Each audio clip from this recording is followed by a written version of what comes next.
मैं दिनेश कुमार, स्वागत है आपका आपके कोचिंग चैनल पर। फ्रेंड्स, हमारा सर्वेइंग का जो टॉपिक चल रहा था उसमें हमारा टॉपिक था कंटूर सर्वेइंग का। और कंटूर सर्वेइंग में कंटूर से रिलेटेड कुछ बेसिक डेफिनेशन जो होती है वो हमने सब कवर कर ली थी। आज हमारा जो टॉपिक है कंटूर सर्वेइंग में, हमने जो टॉपिक पढ़ा था कंटूर इंटरवल, जिसको हमने कहा था कि दो सक्सेसिव कंटूर लाइन के बीच की वर्टिकल डिफरेंस को क्या कहते हैं, कंटूर इंटरवल बोलते हैं। तो ये कंटूर इंटरवल को कौन कौन से फैक्टर अफेक्ट कर सकते हैं, प्रभावित कर सकते हैं, आज के हमें इस टॉपिक में ये चीज कवर करनी है। Clear friend? तो स्टार्ट करते हैं अपने टॉपिक को, कंटूर सर्वेइंग। और कंटूर सर्वेइंग में हमारा टॉपिक है आज contour factor affecting contour interval.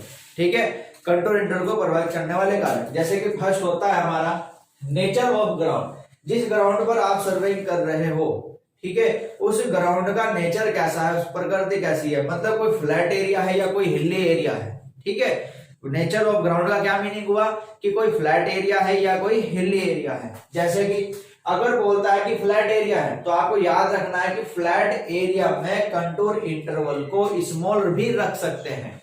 ठीक है, फ्लैट एरिया में कंटूर इंटरवल स्मॉल रख सकते हैं, क्योंकि वहां पर हमें जो पास पास स्मॉल रखना मीनिंग क्या है कि रीडिंग पास पास भी आप ले सकते हो। उससे क्या होगा कि उनको आप इजीली पढ़ सकते हो, आपको कोई डिफिकल्टीज नहीं होने की उनको पढ़ने से। तो इसलिए कहा गया है कि फ्लैट एरिया में कंटूर इंटरवल स्मॉल रखा जाता है। जैसे कि अगर किसी पॉइंट पर 100 कंटूर इंटरवल है तो दूसरे पर आप 100.1, तो देखो बहुत ही पास हुए ना। ये तो इतना गैप आपको दिखाने के लिए, समझाने के लिए दिखा दिया, बट आप रीडिंग पर नोट ध्यान दो, ये 100 है तो ये 100.1 है, यानी कि बहुत कम है। ठीक है, तो ये बहुत ही पास पास होंगे एक दूसरे के। उससे क्या है कि फ्लैट एरिया होने के कारण हम उनको पढ़ सकते हैं, इसलिए हम उनको पास पास रख सकते हैं। तो इसलिए आपको याद रखना है कि फ्लैट एरिया में कंटूर इंटरवल स्मॉल रखा जाता है। इसका अपोजिट आएगा आपका कोई तेज ढाल वाला एरिया, तेज ढाल जिसको हम हिली एरिया बोलते हैं। ठीक है, तो हिली एरिया में अगर मैं रीडिंग बहुत ही पास पास रखूंगा तो एक रीडिंग से दूसरी रीडिंग तो मैं पढ़ नहीं पाएगा, समझ रहे ना, क्योंकि हिली एरिया हो जाने से रीडिंग बहुत ही पास पास आती है ऐसे, तो बहुत ही पास पास आएंगी, तो उसमें क्या होगा, रीडिंग को पढ़ पाने में डिफिकल्टीज आती है, कठिनाई आती है। तो इसलिए मैं कंटूर इंटरवल को हिली एरिया के लिए स्मॉल नहीं रख सकता। ठीक है, तो आप याद रखना हिली एरिया में या स्टीप स्लोप में, स्टीप बोलते हैं तेज ढाल को। क्लियर? मैंने आपको बताया था तेज ढाल कहा जाता है। तो आप याद रखना तेज ढाल के लिए कंटूर इंटरवल, सी आएगा मीनिंग है कंटूर इंटरवल लार्ज रखा जाता है। Clear friends? जैसे कि आपका किसी पॉइंट पर 100 है, दूसरे पॉइंट पर आपका 101 है, 100, 101, 102, 103, तो देखो दूर दूर है, एक का तो गैप है ही ना, और यहाँ पर पॉइंटों का गैप था। तो इसलिए लार्ज एरिया, हिली एरिया पे कंटूर इंटरवल लार्ज होता है, याद रखोगे। इंपॉर्टेंट क्वेश्चन है, यहाँ से एग्जाम में क्वेश्चन आते हैं। क्लियर? नेक्स्ट पॉइंट, अब इसका मीनिंग बता रहे हो, कह रहा है कि यदि आप तेज ढाल में, स्टीप स्लोप में स्मॉल कंटूर इंटरवल लेते हो तो उसमें क्या होगा, बहुत अधिक कंटूर लाइन बन जाएंगी। ये जो ग्रे लाइन आपको दिखाई गई है ये कंटूर लाइन है, और ये काफी ज्यादा संख्या में बन जाएंगी, जिससे क्या होगा, उसको मैप पर हम शो नहीं कर पाएंगे। ठीक है, अब जो कंटूर इंटरवल का डाटा आपने उठाया उसके कारण कंटूर लाइन बहुत सारी आपको मिलेंगी, और फिर आप उसको नक्शे के ऊपर नहीं दिखा पाओगे, तो कठिनाइयां आई ना। तो इसलिए हम क्या कहते हैं कि हिली एरिया में कंटूर इंटरवल को लार्ज रखते हैं और स्मॉल रखते हैं कहां पर, फ्लैट एरिया के लिए। क्लियर? याद रखना, इंपॉर्टेंट पॉइंट है। दूसरा पॉइंट हमारे पास यहां पर आता है,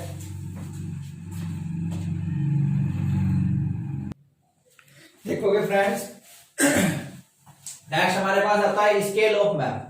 कंटूर इंटरवल को कैसे इफेक्ट हो जाता है मैप पे जो आपने स्केल एज्यूम किया है। ठीक है, तो आपको याद रखना है कि scale of map inversely proportional होता है कंटूर इंटरवल के। मतलब क्या होगा इस चीज का कि यदि आपका कंटूर इंटरवल ज्यादा से ज्यादा आ रहा है, ठीक है, कंटूर इंटरवल जितना ज्यादा होगा स्केल ऑफ मैप उतना ही कम होगा, याद रखोगे फ्रेंड्स। ठीक है, इस कंटूर इंटरवल जितना ज्यादा होता है स्केल ऑफ मैप उतना ही कम होता है। तो इसलिए ये पॉइंट याद रखना कि कंटूर इंटरवल इनवर्सली प्रोपोर्शनल होता है स्केल ऑफ मैप के। क्लियर? नेक्स्ट पॉइंट हमारे पास आता है टाइम एंड फंड्स, समय और लागत। समय और लागत का क्या इफेक्ट होता है कंटूर इंटरवल, समय जितना बढ़ता जाता है कंटूर इंटरवल उतना ही स्मॉल है। मतलब क्या है कि टाइम और फंड्स भी कंटूर इंटरवल के इनवर्सली प्रोपोर्शनल होते हैं, याद रखोगे। ठीक है, आपसे डायरेक्ट पूछा जाएगा कि बताइए कंटूर इंटरवल टाइम के साथ क्या रिलेट रखता है, तो आप कहोगे कि टाइम हो या फंड्स हो, दोनों ही इनवर्सली प्रोपोर्शनल होते हैं कंटूर इंटरवल के। क्लियर। नेक्स्ट हमारे पास आता है पर्पस एंड एक्सटेंड। पर्पस मतलब उद्देश्य और एक्सटेंड मतलब प्रसार या फैलाव। ठीक है, प्रसार या फैलाव। तो ये कहता है कि यदि सर्वे का वर्क डिटेल डिजाइन का है, मतलब कि आपने डिटेल डिजाइन कर रखा है, यानी कि आप किसी कार्य को लार्ज वर्क के लिए कर रहे हो, कुछ भी मिस नहीं करना चाहते, संपूर्ण कार्य के लिए आप उस कार्य को कर रहे हो सर, ठीक है, तो उसको हमने बोल दिया डिटेल डिजाइन। क्लियर। आपका पूरा बेसिक से लेकर पूरा एंड तक का आपने सारा सर्वे किया तो डिटेल डिजाइन कहलाया। तो कह रहा है कि यदि आपका सर्वे का वर्क डिटेल डिजाइन का है तो कंटूर इंटरवल स्मॉल रखा जाता है। Clear friend, contour interval small रखा जाता है। ठीक है, याद रखोगे ये।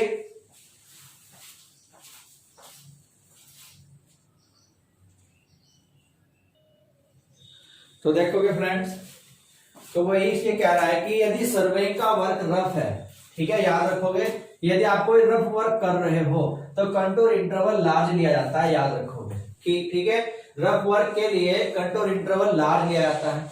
यदि आप किसी लार्ज एरिया को कवर कर रहे हो, ठीक है, अगर आपको कोई लार्ज एरिया है उसको कवर करना है तो उसके लिए कंटूर इंटरवल भी लार्ज ही लिया जाएगा, याद रखोगे। ठीक है, लार्ज एरिया के लिए कंटूर इंटरवल भी लार्ज ही आपको रखना है। और यदि किसी स्मॉल एरिया को आप कवर करना है, ठीक है, किसी स्मॉल एरिया को अगर आप कवर करना चाहते हो तो उसका कंटूर इंटरवल भी स्मॉल ही लिया जाएगा। क्लियर। तो इसका क्या मीनिंग हुआ, इसका मीनिंग होता है, मीन्स कि यदि आपके पास लार्ज एरिया है, ठीक है, आपके पास कोई लार्ज एरिया है तो कंटूर इंटरवल भी क्या होगा, लार्ज होगा, याद रखोगे। Large area large contour interval, ठीक है, इसके अपोजिट हो जाएगा स्मॉल एरिया और small contour interval. Clear friends, याद रखोगे, large area large contour interval, small area और स्मॉल कंटूर इंटरवल। बट यहां पर एक पॉइंट आपको याद रखना है फ्रेंड्स, बट आपको यहां पर एक पॉइंट याद रखना है कि यदि आप कोई डिटेल्ड सर्वे कर रहे हो, ठीक है, आप कोई डिटेल सर्वे कर रहे हो, डिटेल सर्वे, तो डिटेल सर्वे के लिए यानी कि विस्तृत रूप से आपने जो सर्वे किया है उसके लिए कंटूर इंटरवल स्मॉल लिया जाता है, याद रखोगे फ्रेंड। क्योंकि अधिकतर हमें सोचते हैं कि भाई डिटेल सर्वे किया है, ठीक है, पूरा ए से लेके जेड तक हमने सर्वे किया है तो ये तो काफी लार्ज एरिया हो गया, तो स्मॉल हमारा कंटूर इंटरवल भी लार्ज होना चाहिए, लेकिन नहीं, इसका अपोजिट है, याद रखोगे कि डिटेल्ड सर्वे के लिए कंटूर इंटरवल स्मॉल रखा जाता है। ये पॉइंट आपको अलग से याद रखना है, बहुत ही इंपॉर्टेंट पॉइंट है। ठीक है फ्रेंड्स, क्लियर यहां तक का? आई थिंक कोई डाउट नहीं होगा। क्लियर, तो वीडियो को ज्यादा से ज्यादा लाइक करें, चैनल को सब्सक्राइब करें और वीडियो शेयर करें। ठीक है फ्रेंड्स, देखना नेक्स्ट हमारे पास आता है यहाँ पर, ये अलग से पॉइंट है आपका कंटूर ग्रेडियंट। कंटूर ढाल, ग्रेडियंट का मीनिंग होता है ढाल, ठीक है, कंटूर ग्रेडियंट या कंटूर ढाल। ये आपको याद रखना है कि कंटूर के अप्रोक्स खींची गई वह लाइन जिसका स्लोप कांस्टेंट हो, कंटूर के अप्रोक्स खींची गई वह लाइन जिसका स्लोप कांस्टेंट हो, वो आपका कंटूर ग्रेडियंट कहलाता है। क्लियर फ्रेंड, अब ये होता क्या है याद रखोगे, कैसे थोड़ा समझ के चलना है कि ये होता क्या है। आपने पढ़ा था कंटूर इंटरवल और एक horizontal equivalent. Clear friends, contour interval और हॉरिजॉन्टल इक्विवेलेंट आपने पढ़ा था। क्या था वो कि कंटूर इंटरवल दो सक्सेसिव कंटूर लाइन के बीच के वर्टिकल डिस्टेंस को कहा था और हॉरिजॉन्टल इक्विवेलेंट दो सक्सेसिव कंटूर लाइन के हॉरिजॉन्टल गैप को हमने कहा था। ठीक है, तो मान लो आपके पास ये कोई कंटूर लाइन है, ये आपके पास कंटूर लाइन है,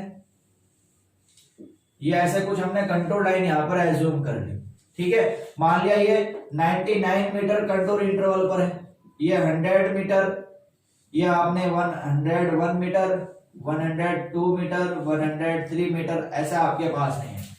और मान लेते हैं कि इनके बीच का जो हॉरिजॉन्टल इक्विवेलेंट है, मान लो ये 10 मीटर है, मान लिया हमने ये 20 मीटर है, मान लिया हमने ये 30 मीटर है, और मान लिया हमने ये 40 मीटर है। ये हमारा होता है क्या, इसको बोलते हैं हॉरिजॉन्टल इक्विवेलेंट, क्षैतिज समतुल्य होता है।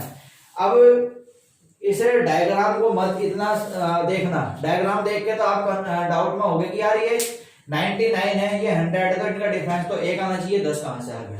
इधर देखना, अब समझ में आएगा ये क्या चीज है, हॉरिजॉन्टल इक्विवेलेंट होता क्या है, और इनको मैं और कैसे तरीके से शो कर सकता हूं। ये आपके पास कोई 99 मीटर वाला पॉइंट है, जिसका कंटूर इंटरवल 99 है, वो आपका ये पॉइंट है, ठीक है। और यहां से ये है वो आपका दूसरा पॉइंट, जिसका कंटूर इंटरवल 100 है। तो भाई इनके बीच का वर्टिकल गैप तो एक ही है, ये 99 है, ये 100 है, तो ये 1 हुआ। लेकिन जो ये 10 है आपके पास, ये 10 ये नहीं है। यहाँ पे डायग्राम हम ऐसे ही बना सकते हैं, ठीक है। ये बस इसलिए मैंने नाम लिख दिया, हॉरिजॉन्टल है तो आपको तो हॉरिजॉन्टल डायरेक्शन को शो करना अपने माइंड में, ठीक है।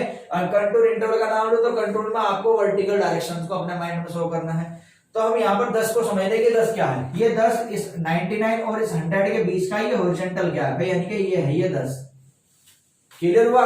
और ये बीच का आ गया कंटूर ग्रेडियंट। अब समझ में आ गया पॉइंट, ठीक है। तो ये होता है, तो यहाँ का जो कंटूर इंटरवल है वो 1 ही है। अगर मैं यहाँ का ये कंटूर इंटरवल निकालता हूं, इनका कंटूर इंटरवल अगर मैं निकालता हूं तो क्या आ जाएगा, 100 में से 100 माइनस कर दो क्या, तो 1 आएगा, ठीक है। ऐसे चाहे इनके लिए निकाल दो, इनके लिए निकाल लोगे 100 माइनस 99 करोगे, ठीक है। तो ये कंटूर इंटरवल का गैप वही निकल जाता है। लेकिन ये क्या था, हॉरिजॉन्टल इक्विवेलेंट है। इनको अगर मैं ऐसे शो करता हूं, इस डायग्राम में अगर मैं इनको शो करता हूं, तो आप इजीली समझ पाते हो कि हाँ ये 10 क्या है, ठीक है। तो इस 10 को हॉरिजॉन्टल इक्विवेलेंट बोलते हैं, HE से डिनोट करते हैं, क्लियर फ्रेंड। और ये आपका पास यहाँ पर आ गया CI, ठीक है। हमको निकालना है CG, हमको निकालना है क्या, ये CG निकालना है। तो मैं इजीली अब निकाल सकता हूं इसको। तो यहां पर आपको याद रखना है कि जो CG मतलब कंटूर ग्रेडियंट, जो CG आपका होता है, जो CG आपका होता है, ये होता है CI अपॉन HE। CG बराबर होगा CI अपॉन HE। अब CI क्या है, CI को मैंने निकाल दिया 100 माइनस 99, इनको माइनस किया, मेरे पास कंटूर इंटरवल आ जाता है। और ये उसने आपको दिया है 10, तो ये आ गया 1/10 का स्लोप है आपके पास यहाँ पर, ये ठीक है फ्रेंड, 1/10 का। तो कंटूर ग्रेडियंट समझ में आता है क्या है।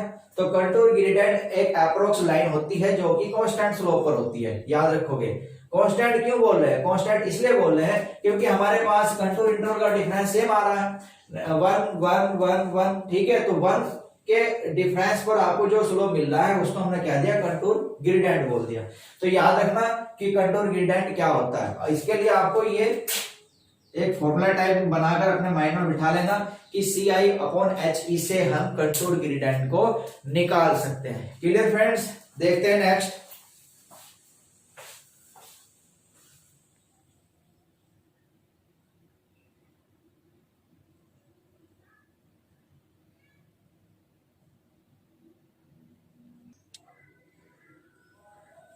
देखना फ्रेंड्स, नेक्स्ट हमारा टॉपिक है इसका ये characteristic of contour line. Contour line की विशेषताएं क्या क्या होती है, बहुत ही इंपॉर्टेंट है, यहां से भी क्वेश्चन आता है, ठीक है। तो समझना बस इसको ऐसे ही, दो कंटूर लाइन कभी भी एक दूसरे को नहीं काट सकती, याद रखना है। कंटूर लाइन कभी भी एक दूसरे को इंटरसेक्ट नहीं कर सकती, लेकिन कुछ अपवाद होता है, ठीक है। ये कंटूर लाइन ओवरहैंगिंग क्लिफ, कोई पहाड़ी का टाइप है या कोई केव है, कोई गुफा है, ठीक है, कोई पहाड़ी टाइप है, कुछ इस टाइप से जा रही है कोई पहाड़ी, तो ये एक दूसरे को ऐसे यहाँ पर इंटरसेक्ट कर सकती है, याद रखोगे, ठीक है। दो कंटूर लाइन पास पास अगर है तो वे तेज ढाल को शो करती है। मैंने आपको पहले इसमें टॉपिक बताया है, अगर बहुत ही पास पास आ रही है तो उनको हम पढ़ पाना डिफिकल्ट होगा और मैप के ऊपर शो करना भी डिफिकल्ट होगा। और पास पास अगर है तो वे तेज ढाल को या हिली एरिया को रिप्रेजेंट करती हैं। दूसरा, यदि कंटूर लाइन दूर दूर होती है तो ग्राउंड फ्लैट होता है, ये भी मैंने आपको फैक्टर में बता दिया है, ठीक है। अगर कंटूर लाइन दूर दूर है तो ग्राउंड आपका फ्लैट होगा, याद रखोगे। ये कह रहा है कंटूर लाइन हमेशा क्लोज कर्व को प्रदर्शित करती है, ये पॉइंट याद रखोगे। कंटूर लाइन हमेशा किस प्रकार के कर्व को दिखाती है, बहुत ही क्लोज कर्व को रिप्रेजेंट करती है, लेकिन मैप की सीमाओं के अंदर यह आवश्यक नहीं है, ठीक है, मैप की सीमाओं के अंदर ऐसा करना आवश्यक नहीं होता, याद रखना। नेक्स्ट इंपॉर्टेंट पॉइंट है, ये कह रहा है कंटूर लाइन के 90 डिग्री पर ड्रॉ की गई लाइन स्टीपेस्ट स्लोप को, तेज ढाल को प्रदर्शित करती है। इसका मतलब होता है तेज ढाल।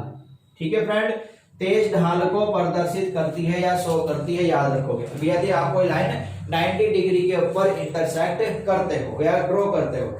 दूसरा, रिज है जो कंटूर लाइन है, यदि ये रिज लाइन या वैली लाइन, घाटी लाइन या कोई चोटी की लाइन होती है, उसको कहा जाता है रिज लाइन या वैली लाइन को 90 डिग्री पर इंटरसेक्ट करती है। ये इंपॉर्टेंट क्वेश्चन है, कई बार एग्जाम में आ लिया है। कंटूर लाइन रिज लाइन या वैली लाइन को 90 डिग्री पर काटती है और वी शेप की होती है, याद रखोगे। ठीक है, ये वी शेप भी मैं आपको अभी शो कराता हूं। उसके 2 पॉइंट और है, ध्यान से समझने हैं मैं पॉइंट हमारे।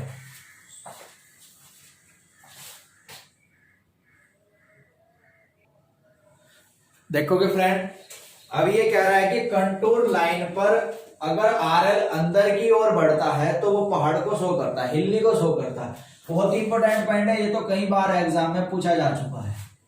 कैसे शो करता है देखते हैं। ये कह रहा है कि यदि आरएल अंदर की ओर बढ़ रहा है, आरएल जो बढ़ रहा है अंदर की ओर बढ़ रहा है, ठीक है। मान लो हमारे पास ये कुछ कंटूर लाइन है, ये हमने मान लिया हमारे पास कुछ कंटूर लाइन है, जैसे हमने कुछ कंटूर लाइन एज्यूम कर ली, क्लियर फ्रेंड। और यहां पर हमने कोई एक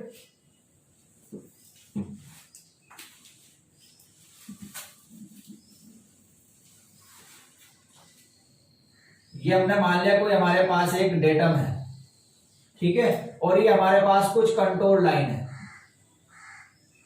ये कुछ कंटूर लाइन हमने यहां पर एज्यूम कर ली है। ये कह रहा है कि इनका आरएल अंदर की ओर बढ़ता है, तो कैसे देखना। अंदर की ओर बढ़ता हुआ आरएल किसी पहाड़ को शो करता है। मान लो किसी पॉइंट का आरएल यहां पर ये 89 है, ठीक है। मान लिया हमारा ये आरएल अंदर की ओर बढ़ रहा है, यहां पर ये 91 बन गया। मान लिया ये आगे और बढ़ा, 100 हो गया। मान लिया और बढ़ा, ये 101 हो गया। इस टाइप से ये आपका आरएल बढ़ रहा है, देखो अंदर की ओर, क्लियर। ऐसे ये इधर भी रहा होगा 101 और ये आपका 100 और इधर ये आपका 91 और ये इधर आपका 89। थोड़ा नीचे को मान लेते हैं क्योंकि ये फिर बनेगा नहीं। तो ये किसी पहाड़ को शो कर रहा है, ये हम चीज देख रहे हैं कि करता भी है या नहीं, ठीक है। अब आरएल अंदर की ओर बढ़ रहा है, यानी कि यहाँ पर न्यूनतम कितना है 89 है। इसके बाद ये कितना हो गया 91 हो गया। उसके बाद ये कितना हुआ 100 हुआ। उसके बाद ये कितना हुआ 101 हुआ, ठीक है। यानी कि ये आपका 101 है, इधर ये आपका 100 है, इधर ये आपका 91 है और ये एंड पे आपका 89 है। तो आप देख रहे कि ये ऐसे बढ़ता हुआ गया ऊपर की ओर, ये ऐसे बढ़ता हुआ गया। तो इसने क्या शेप ले ली, आप देख रहे पहाड़ टाइप में उठ गया पर, तो ये कैसा बन गया यहाँ पर, ठीक है। आप देख सकते हो कि एक हिल्ली शेप इसने ले ली है, क्लियर फ्रेंड। एक हिल्ली शेप ले ली है और एक ये वी शेप में भी बन रहा है। जब भी मैंने आपको कहा था कि 90 डिग्री पर इंटरसेक्ट करती है, वो ये यहाँ पे 90 बनेगा। तो ये इसने अंदर की ओर बढ़ता है, तो याद रखोगे फ्रेंड किसी हिल को शो करता है। और यदि बाहर की ओर बढ़ता है, बाहर की ओर बढ़ेगा तो किसी तालाब को शो करता है, याद रखना। यदि इसका नेक्स्ट पॉइंट लिख लेना, यदि कंटूर लाइन पर बाहर की ओर बढ़ता हुआ आरएल किसी पॉन्ड को, किसी तालाब को शो करता है। कंटूर लाइन पर बाहर की ओर बढ़ता हुआ आरएल किसी तालाब को, किसी पॉन्ड को शो करता है, याद रखोगे, ठीक है। बाहर की ओर आरएल अगर बढ़ता है तो, क्लियर फ्रेंड। वो कैसे, उसको भी हम यहाँ पर देख सकते हैं। मान लो ये कोई कंटूर लाइन है, इसका आरएल आपके पास 89। मान लो दूसरा कंटूर लाइन है आपके पास, ये आरएल आपको यहाँ पर मिल गया 91। कोई तीसरी कंटूर लाइन आई, कोई चौथी कंटूर लाइन आई और आपको कंटूर लाइन यहां पर मिली, ये ऐसे। जैसे हमने इसको पढ़ा था सेम इसको ऐसे इसको पढ़ेंगे, ठीक है। ऐसे हमें ये पढ़ना है, तो देखो कैसे, हाँ ये हमने 91 मान लिया, इसको मान लो 100 है, ये मान लिया आपने 101 है, ये मान लिया आपने 102 या 4 जो भी आपको मानना है। तो आप ये देख रहे हो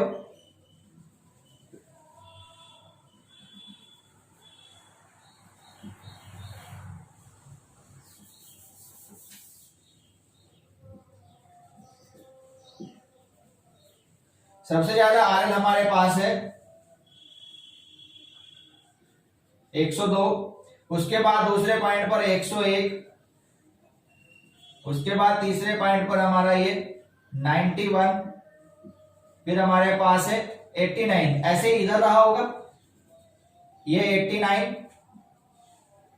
ठीक है फ्रेंड्स 89, ये आपका 91, फिर आपके पास ये 100 ये 91, फिर आपके पास 101, ये 101, इसके बाद आपके पास है 102, ये 102। तो देखो फ्रेंड इसने कैसे सेव बना दिए, ये हमने यहां पर गलत शो कर दिया है, 1 मिनट देखना ध्यान से। सबसे नीचे हमारा ये 89 था,